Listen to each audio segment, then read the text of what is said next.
Return to House on Haunted Hill is the sequel to the 1999 film House on Haunted Hill. Directed by Victor Garcia, it was released direct-to-video October 2007. Ariel Wolf, sister to Sarah from the first film, is forced by an art thief and his gang into the house. For some reason, Sarah somehow got a hold of Dr. Vanekut's personal journal and sent it to Ariel, which, unless the ghost sent it out to her via USPS, this story already makes no sense. The journal barely serves a purpose anyway, because no one can read the damn thing.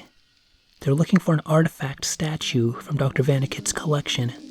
Yes, we learned through a bit of exposition that Dr. Vanekut was an art collector, and the evil statue in the house, spoiler, corrupted Vanekut, his staff, and is the reason the house is evil and why the ghosts can't leave. All of Hollywood are devil-worshipping Satanists anyway, so what better storyline to use? A professor/archaeologist, Dr. Richard Hammer, and his small group are also in the house looking for the statue. The art thief wants to sell it for profit, and the professor wants to put it in a museum. So they're all together, trapped in the house, looking for this artifact. First stop? Into the basement and split up, of course. The haunted house aspect seems to be absent, as this feels more like a slasher or monster flick, which is unfortunate. There are interesting segments where the victims get a vision of a particular ghost's past when it touches them, essentially humanizing the ghosts who were Dr. Vanekut's victims and making them more sympathetic, as it isn't their fault they're as evil as they are, and the ghosts use Ariel as a way to help set them free. I really didn't care what happened to most of these characters. I didn't really care or buy any connection any of these characters were supposed to have. There are a couple of double crossings between sides that adds absolutely no interest or impact whatsoever. The conflicts are nowhere near as impactful and are a far departure from the 99 film and even the original 59 film.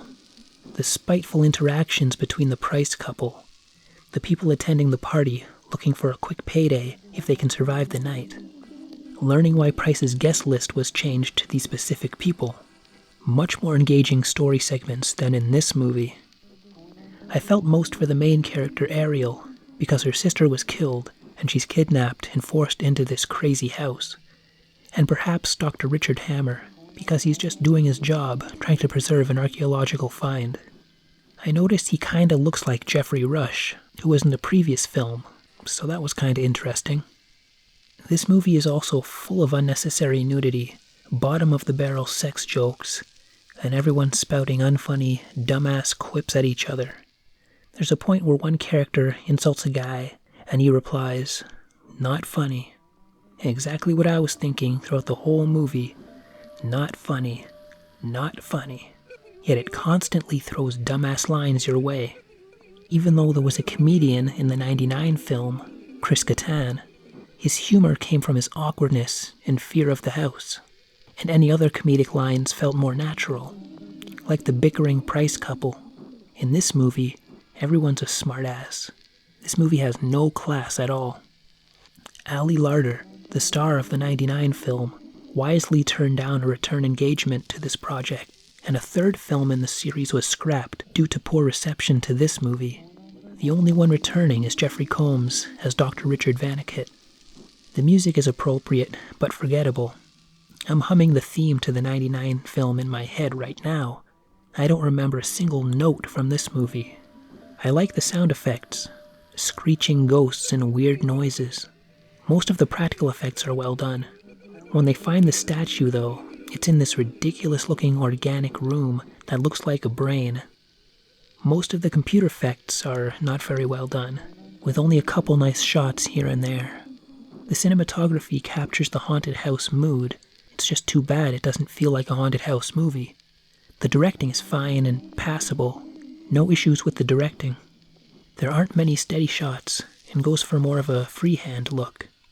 The acting is equally forgettable, and sometimes downright bad. What you'd probably expect from a direct-to-video release. It's an easy-to-digest, quick-paced 1 hour and 20 minutes, so that's a positive going for it. Overall, Return to House on Haunted Hill is a bargain basement version of House on Haunted Hill. You can see the effort being put in here, but only warrants a single viewing for longtime fans. But hey, if it somehow attracts people to check out the older films, even better. I think I'd give it a 5.5 out of 10. Thanks for watching. Consider donating through PayPal, or buy me a cup of coffee so I can stay awake long enough to make these things. And of course, help a brother out by hitting like or dislike, subscribing and commenting, all that good stuff. And with that, take care, and good night.